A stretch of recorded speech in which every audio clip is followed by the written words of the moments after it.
Hello viewers, welcome to my channel মৌয়ের সাথে রান্নাবান্না। আশা করি সকলে ভালো আছেন। খুবই সহজ এবং কিছু ঘরোয়া উপকরণ দিয়েই বানাতে পারবেন বাচ্চাদের পছন্দের এই নাস্তা চিকেন আলুর স্যান্ডউইচ।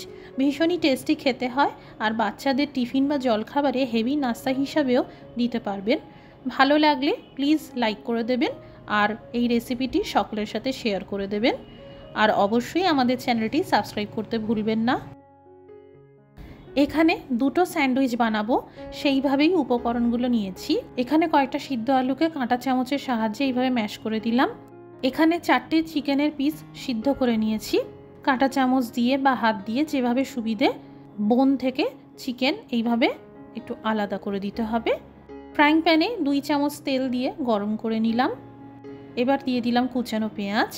দুটো স্যান্ডউইচের জন্য শুধু একটা বড় সাইজের পেঁয়াজ হলেই হবে। আঁচটা জোর থেকে মাঝারিতে রেখে ভাজতে থাকবো। সামান্য করে গোলমরিচ গুঁড়ো দিয়ে দিলাম। হাফ চা চামচ আদার পাউডার দিয়ে দিলাম, এর পরিবর্তে আদা কুচি বা পেস্ট দিতে পারেন। 1 চা চামচ রসুনের পাউডার দিয়ে দিলাম, এর পরিবর্তে রসুন কুচি বা রসুনের পেস্ট দিতে পারেন।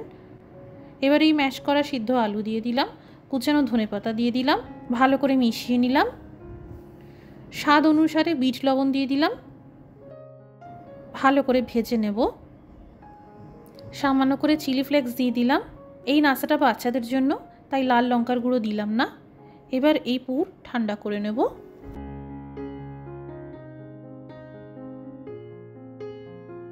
এখানে আমি বড় সাইজের স্যান্ডউইচ ব্রেড নিয়েছি, এটা দিয়েই করব। তবে আপনারা এই রকম ছোট সাইজের ব্রেড দিয়েও করতে পারবেন। পাউরুটির চারধারটাকে কেটে বাদ দিয়ে দিলাম।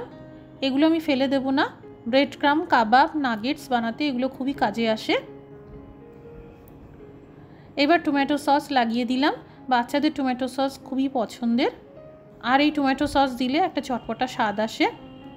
এবার যে আলুর পুর তৈরি করলাম সেটা পাউরুটিতে এইভাবে দিয়ে দিলাম। শ্রেডেড চিকেন দিয়ে দিলাম।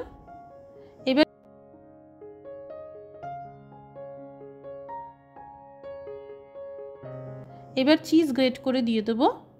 চিকেনের সাথে চিজের ফ্লেভার দারুণ লাগে। আমি আমুলের চিজ ব্যবহার করেছি।